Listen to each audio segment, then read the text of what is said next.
हमारे सबसे बड़ा अपराध अपराध नहीं होता है। अपराध तब होता है जब हम कोई भी अपराध को चुपचाप सह लेते हैं या फिर उस अपराध के साथ समझौता कर लेते हैं। ये भारत का एक महान इंसान ने कहा था और वो महान इंसान अगर हमारे देश का पहला प्रधानमंत्री होते तो भारत आज अर्थव्यवस्था में, समाज व्यवस्था में, सुरक्षा बलों में, शिक्षा में, सभी दिशा में 40 से 50 गुना आगे होते। वो महान इंसान अगर भारत का पहला प्रधानमंत्री होते तो देश को जो टुकड़ों में बटा गया था वो टुकड़ों में ना बांटा होते। वो महान इंसान का जन्म तारीख तो है लेकिन कोई मृत्यु का तारीख ही नहीं है। वो आज भी हमारे लिए अमर है। नमस्कार दिव्य सज्जनों एंड हेलो दोस्तों, आप सबको फिर एक बार दिल से बहुत बहुत स्वागत है आप सबका फेवरेट इस यूट्यूब चैनल द राइट वे।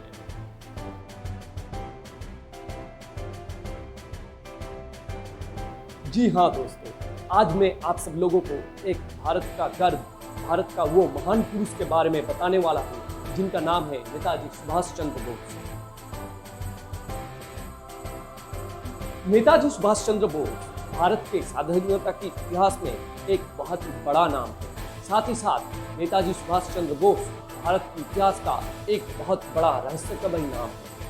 नेताजी के भारत की स्वाधीनता संग्राम में क्या अवदान रहा है और क्यों उनका नाम एक भारत के इतिहास में बहुत बड़ा रहस्य है, वो मैं आप सब लोगों को इस वीडियो में बहुत ही डिटेल्स में बताने वाला हूँ। ये वीडियो थोड़ा बहुत लंबा होगा तो वीडियो को पूरा जरूर देखिए। अगर आप सब लोग मेरे इस यूट्यूब चैनल में नए आए हैं या फिर मेरे इस यूट्यूब चैनल को अभी भी सब्सक्राइब नहीं करके रखे हैं तो अनुरोध है हाथ जोड़ के आप सब लोगों को, पहले आप नीचे में लाल वाला सब्सक्राइब का बटन जरूर दबा दें। उसके बाद पास में आए बेल बटन को भी दबा दीजिए ताकि मैं जब भी वीडियो बनाऊं आप लोगों के मोबाइल में नोटिफिकेशन जरूर आ जाए।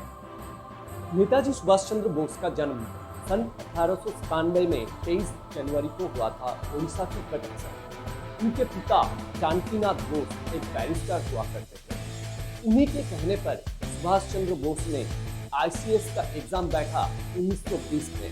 अंग्रेज के जमाने में जो इंडियन सिविल सर्विस हुआ करता था वही एग्जाम में बैठे और पहली बार ही वो 1921 में ICS एग्जाम पास कर गए और तब वो पहला ऐसा भारतीय थे जिनको पहली बार में ही ICS एग्जाम पास हो गए। ICS में काम करते करते नेताजी को एक दिन ख्याल आया कि जो अंग्रेज हमारे देश को तब लूट रहे थे उन्हीं के अंडर में रहकर काम करके वो इनडायरेक्टली हमारे ही देश को लूट रहे थे। तो उनको ये बात एकदम पसंद नहीं आया और वो फौरन अपने ICS के नौकरी से इस्तीफा दे दी। उनकी ये सिद्धांत पे पूरे भारत के साथ पूरी दुनिया तब हिल गए थे कि तब एक ICS का जो नौकरी होता था, एक तो वो काफ़ी मोटा तनख्वाह का नौकरी होते थे और आसानी से किसी को मिलने वाला नहीं होते थे। ICS की नौकरी को छोड़ के नेताजी सुभाष चंद्र बोस भारत लौट आए और इंडियन नेशनल कांग्रेस के साथ जुड़ के भारत की सेवा में लग गए। 1928 में अंग्रेजों ने हम लोगों को डोमिनियन स्टेटस के साथ फ्रीडम देने के लिए राजी हो गए। नेहरू जी और गांधी जी तब ये बात को मान भी लिए थे, लेकिन नेताजी सुभाष चंद्र बोस ये डोमिनियन स्टेटस को मानने के लिए तैयार नहीं थे क्योंकि उनको पता था कि डोमिनियन स्टेटस मिलने पर हम लोग ये सरकार तो चलाएंगे लेकिन कोई भी डिसीजन लेने से पहले अंग्रेजों से जाके हर बार पूछना पड़ेगा। कंट्रोल अंग्रेज सरकार के हिसाब से होगा। कोई भी मिलिट्री को हम इंक्रीज नहीं कर सकते थे, अपने मिलिट्री व्यवस्था को हम बढ़ा नहीं सकते थे, व्यापार को हम बढ़ा नहीं सकते थे। तो ये बात से नेताजी सुभाष चंद्र बोस एकदम नाराज थे। उनको चाहिए तो पूर्ण स्वाधीनता चाहिए था, पूर्ण स्वराज के बात वो करते थे और नेताजी सुभाष चंद्र बोस ये बात कहते हुए 1930 में लाहौर में पूर्ण स्वराज का झंडा लहरा दिया। सन 1939 में सेकेंड वर्ल्ड वॉर के टाइम आ चुके थे। नेताजी चाहते थे कि उसी टाइम अंग्रेज जब अपने सेकेंड वर्ल्ड वॉर में बिजी रहेगा तभी वो हमला करके भारत के जो स्वाधीनता है उसे छीन के लाना चाहते थे। उन्होंने ये बात गांधी जी को और नेहरू जी को कहे, लेकिन गांधी जी ये बात को मानने के लिए तैयार नहीं थे। तब नेताजी के साथ गांधी जी का कुछ मतांतर होने के कारण नेताजी ने वो नेशनल कांग्रेस छोड़ दिए और बाहरी देश में जाके भारत के लिए मदद मांगने के लिए निकल पड़े। नेताजी ने सबसे पहले रसिया से होकर जर्मनी होकर जापान जा पहुंचे। नेताजी सुभाष चंद्र बोस जापान में आने के बाद सिंगापुर शहर में और सिंगापुर शहर में आके वो रासबिहारी बोस जी से मिले। रासबिहारी बोस तब जापान के साथ मिलकर जो भारतीय सेना लड़ रहे थे अंग्रेजों के खिलाफ उसे ट्रेन कर रहे थे। तभी नेताजी ने रासबिहारी बोस जी के साथ मिलकर उन्हीं भारतीय सेना को लेकर इंडियन नेशनल आर्मी यानी आजाद हिंद फौज का निर्माण कर डाले। Netaji Subhash Chandra Bose Indian national army को बनाते वक्त उन लोगों को कहा कि तुम अपने खून मुझे दो, मैं तुम लोगों को आजादी दिलाऊंगा। Give me your blood, I will give you freedom. তোমরা আমাকে রক্ত দাও, আমি তোমাদের স্বাধীনতা দেবো। ये बात सुनने के बाद वो 50,000 भारतीय सेना में इतना जोश आया कि वो सारे भारतीय सेना तब सुभाष चंद्र बोस को नेताजी नाम के साथ बुलाने लगे और तभी से उनका नाम नेताजी बन गए।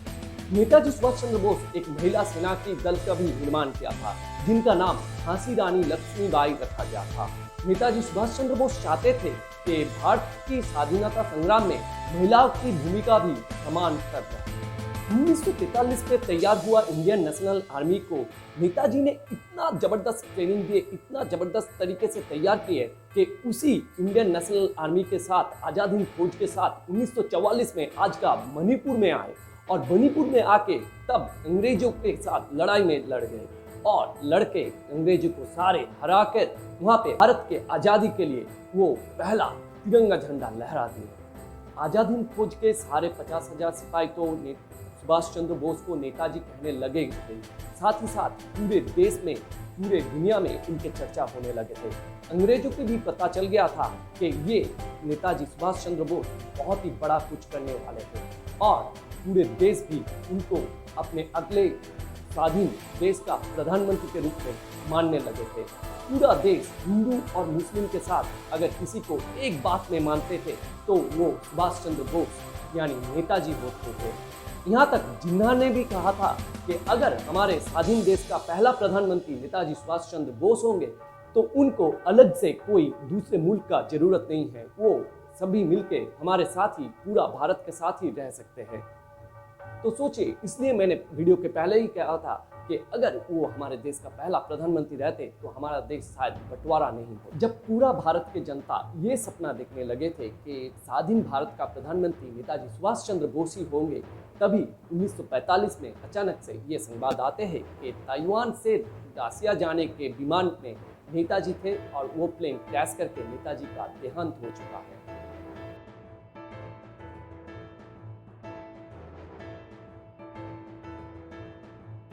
उन्नीस में जब नेताजी का ये मौत का संवाद आया, तब से इंडियन हिस्ट्री में सबसे बड़ा मिस्ट्री का शुरुआत हो गया, क्योंकि इतिहास का चर्चा करने वाले का मानना था कि जो प्लेन क्रैश में नेताजी का मौत होने का जिक्र किया जा रहा था वो प्लेन क्रैश उस दिन हुआ ही नहीं था। कईयों का ये मानना था कि वो प्लेन में नेताजी उस दिन चढ़े ही नहीं थे। नेताजी का मौत का खुलासा करने के लिए भारत सरकार की तरफ से कई सारे कमीशन बिठाए गए। 1955 में शाहनवाज कमीशन, 1970 में घोसला कमीशन बिठाए गए। दोनों कमीशन का रिपोर्ट यही साबित कर रहे थे कि नेताजी का मौत जैसे बताया गया उसी दिन उसी प्लेन क्रैश में हुआ। शाहनवाज कमीशन और घोसला कमीशन का रिपोर्ट भारत में बैठे बैठे ही बनाया गया था, लेकिन 1999 में जब मुखर्जी कमीशन बैठाए गए, मुखर्जी कमीशन वो ताइवान में जाके ही वहाँ पे जांच पड़ताल किए और मुखर्जी कमीशन के रिपोर्ट में ये पता चला कि इस दिन ताइवान से ना कोई प्लेन टेक ऑफ किया, ना कोई प्लेन क्रैश हुआ। तो नेताजी का मौत आखिर हुआ कैसे? कमीशन के इस रिपोर्ट के बाद कई सारे नए सवालों का पहाड़ चले आए। जैसे अगर उस दिन ताइवान से कोई प्लेन टेक ऑफ नहीं किए थे, कोई प्लेन क्रैश भी नहीं हुए थे, तो ये झूठी खबर क्यों रचा गया था? नेताजी अगर उस दिन वो प्लेन में नहीं चढ़े थे तो तब वो कहाँ थे? अगर नेताजी तब जिंदा थे तो वो भारत के साथ कोई अच्छे से संपर्क क्यों नहीं किए? कईयों का मानना है कि सन 1944 में जब ताइवान से नेताजी प्लेन में चढ़े थे, उसी प्लेन से वो सेफली रसिया पहुंच गए और बाकी का जिंदगी वही रसिया में बिता दिए। कईयों का ये भी मानना है कि नेताजी सन 1952 में इंडिया लौट आए और बाकी का जिंदगी गुमनामी बाबा के नाम से बिताए। सन 2016 में इंडियन गवर्नमेंट नेताजी को लेकर आज तक जितने भी सारे सीक्रेट फाइल थे वो सब पब्लिक कर, लेकिन बहुत दुख की बात यह है कि वो सारे फाइल में भी नेताजी को लेकर बहुत सारे इंफॉर्मेशन अधूरा है। कई सारे महत्वपूर्ण इंफॉर्मेशन वहाँ से भी मिसिंग है। भारत सरकार नेताजी को लेकर कह तो रहे हैं कि सारे सीक्रेट फाइल पब्लिश कर चुके हैं, लेकिन आज भी पूरे भारतवासी को कई सारे सवाल का इंतजार है। अगर नेताजी का मौत 1945 में ताइवान प्लेन क्रैश में हो चुके थे, तो क्यों का जो इंडियन गवर्नमेंट था वो 1967 तक क्यों नेताजी के घर के ऊपर नजर रख, क्यों नेताजी की मौत के कोई भी डेथ सर्टिफिकेट आज भी नहीं है। कहा जाता है नेताजी सुभाष चंद्र बोस का देहांत होने के बाद उनके जो अस्थियां है वो टोक्यो के रंकोजी टेम्पल पे रखा गया है। तो क्यों नेताजी के प्रेजेंट फैमिली मेंबरों को बार बार कहने पर भी वही जो अस्थियों का सैंपल वहाँ पे रखा गया है उनके साथ डीएनए टेस्ट नहीं कराया जाता है। मुझे, आपको, ये देश को, ये पूरी दुनिया को ऐसे ही कई सारे सवालों के जवाब का इंतजार है। आज नेताजी सुभाष चंद्र बोस का 126वां जन्म दिवस है।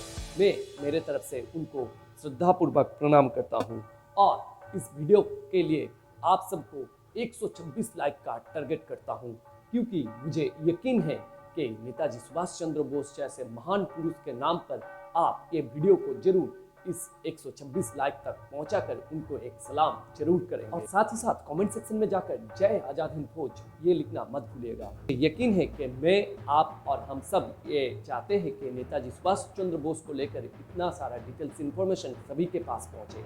तो ये वीडियो को अपने दोस्तों और रिश्तेदारों के साथ शेयर करना मत भूलिएगा। मेरे बाकी वीडियो को इससे पहले आप लोग शेयर किए हैं कि ना किए हैं, इस वीडियो को जरूर अपने दोस्तों और रिश्तेदारों के साथ शेयर कर दीजिए। मेरा फेसबुक पेज का लिंक डिस्क्रिप्शन में दिया गया है, वहाँ पे जाके मेरे पेज को लाइक और फॉलो कर दीजिएगा। नेताजी सुभाष चंद्र बोस जैसे देशप्रेमी को मैं अपने दिल की गहराई से श्रद्धापूर्वक प्रणाम करते हुए ये वीडियो को यहीं पे समाप्त करता हूँ।